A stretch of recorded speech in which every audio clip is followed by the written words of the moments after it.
योभन्दा अघिल्लो भिडियोमा चाहिँ हामीले सी प्रोग्रामिङको केही त्यो बेसिक टर्मिनोलोजीहरूको बारेमा कुरा गरेका थियौँ होइन।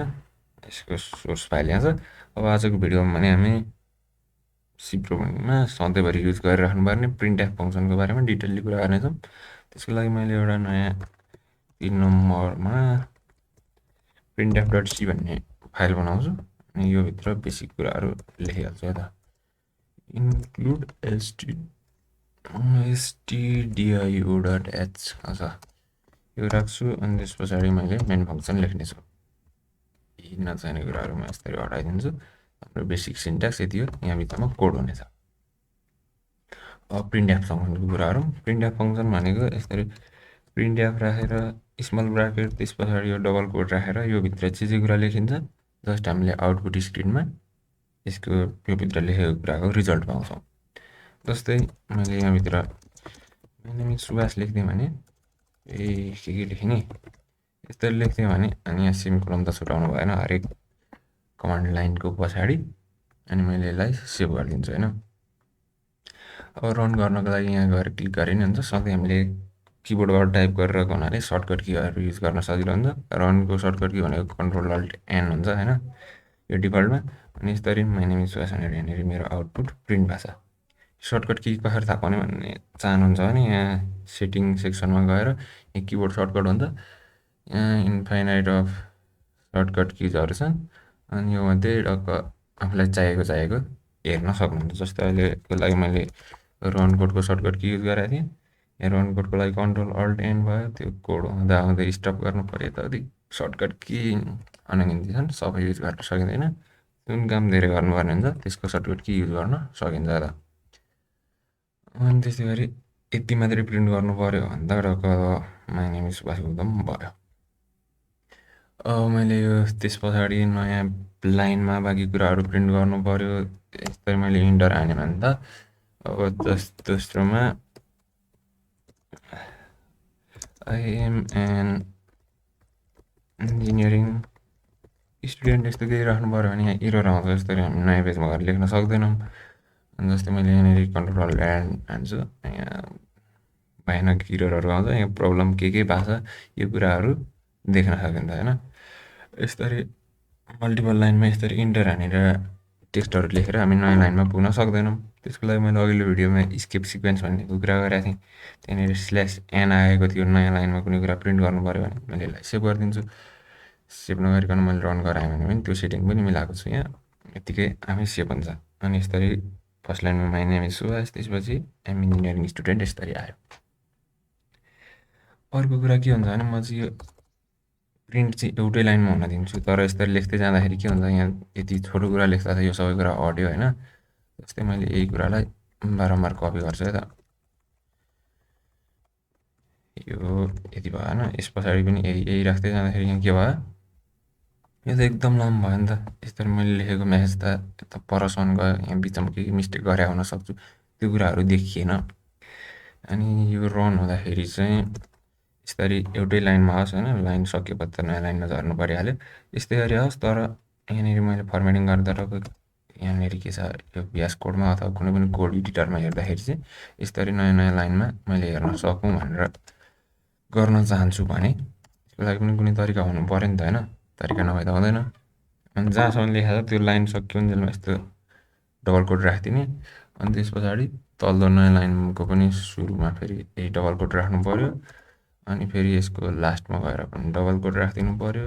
अनि फेरि तल आएर पनि डबल कोड। जति लाइन लेख्दैछौँ त्यति लाइनभरि हामी डबल कोड राख्दै राख्दै जानुपर्ने हुन्छ। त्यो भयो भने यसको मिनिङ चाहिँ एउटै लाइन हुन्छ होइन। तर हामीले यसरी मल्टिपल लाइनमा कोड चाहिँ लेख्न सक्यौँ। मैले यसलाई रन गराइदिन्छु। रन गराउँदाखेरि अहिले इरर आएको छैन, काम भएको छ होइन। अनि त्यस्तै गरी यो यति धेरै कुरा अहिले चाहिएको छैन होइन। मैले यति मात्रै राख्छु अनि एकचोटि रन गराइदिन्छु। इरर नआएको हुनु पऱ्यो होइन।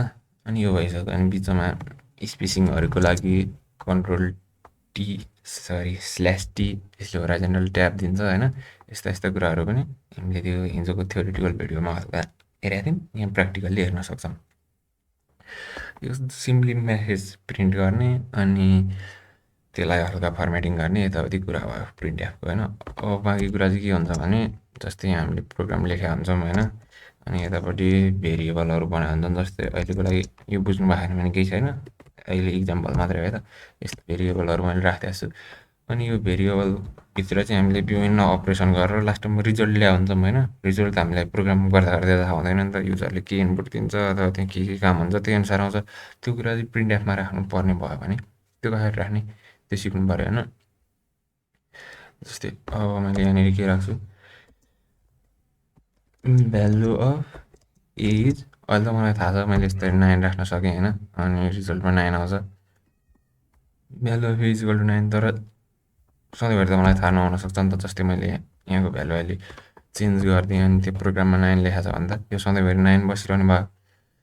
अब यहाँ माथि एको भ्यालु रहेछ, त्यहाँबाट रिड गरेर यहाँ प्रिन्ट एफमा प्रिन्ट गर्नु नै, त्यो गराउन खोज्यो भने यो इन्टिजर भ्यालु छ भने हामीले यो भित्र चाहिँ यस्तो पर्सेन्टेज डी भन्ने साइन राख्न सक्छौँ।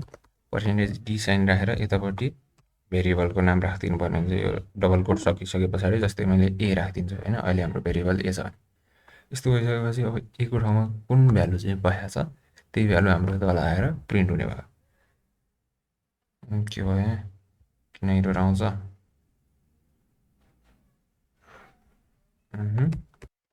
केही गल्ती त भएको छैन, फर्डमा एरर आइरहेको थियो। यहाँ के भएर यहाँ स्पेसिङहरू राख्दा राम्रो हुन्छ, तर नराख्दा पनि एरर चाहिँ नआउनुपर्ने हो। अहिले चाहिँ आएन, अघि चाहिँ आइरहेको थियो किन।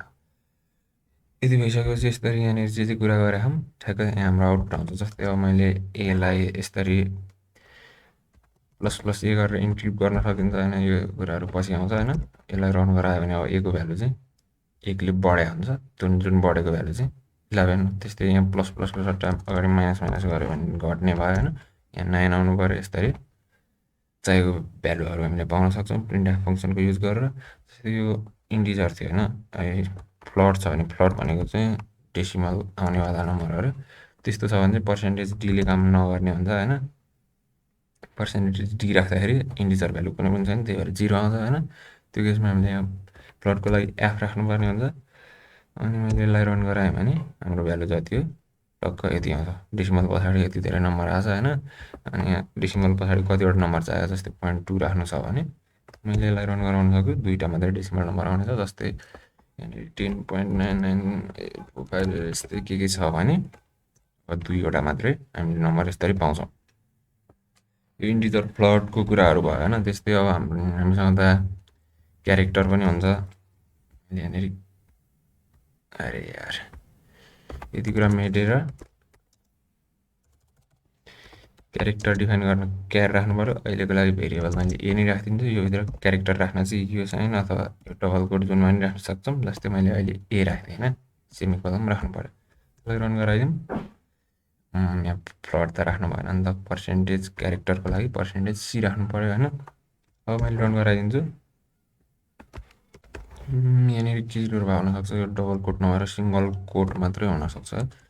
जस्तै अहिलेको लागि मैले सिङ्गल कोट ए राखिदिन्छु, त्यस पछाडि रन गरौँ। अहिले भने भ्यालु आएको छ, भ्यालु अफ एज ए। मैले यहाँ ए नराखेर अर्कै कुनै क्यारेक्टर जस्तै एस राखिदिएँ भने अब यसको भ्यालु अफ एज एस भनेर आउनु पऱ्यो। क्यापिटल एस राख्दा क्यापिटल एसै आउनु पऱ्यो। क्यापिटल र स्मल फरक हुने भनेको जी हो, सी हो राखिदिन्छु। यहाँ क्यापिटल जी यसरी आउने भयो। क्यारेक्टरको लागि यो भयो होइन। त्यस्तै गरी क्यारेक्टर पछाडि यो राख्थ्यो भने हाम्रो स्ट्रिङ बन्छ होइन। स्ट्रिङमा चाहिँ एउटाभन्दा बढी लेन्थको क्यारेक्टर राख्नु पायो। जस्तै सुभाष राख्थ्यौँ भने अब यहाँ क्यारेक्टर डिस्प्ले गर्नको लागि पर्सेन्टेज एस राख्छौँ। अनि यसलाई मैले रन गराएँ भने फेरि पनि एरर आएछ। यहाँ चाहिँ सिङ्गल कोट नभएर यहाँ चाहिँ डबल कोट राख्नुपर्ने हो त। अरे यार यो पनि हटाउनु पऱ्यो नि, यो गरिदिउँ।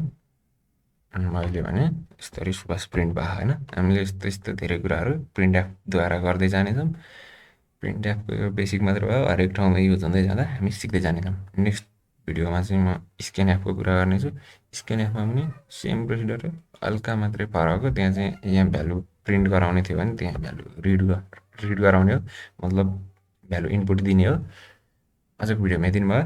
म त्यही हो स्क्यान एफको वाला भिडियोमा तपाईँहरूसँग भेट्नेछु। धन्यवाद।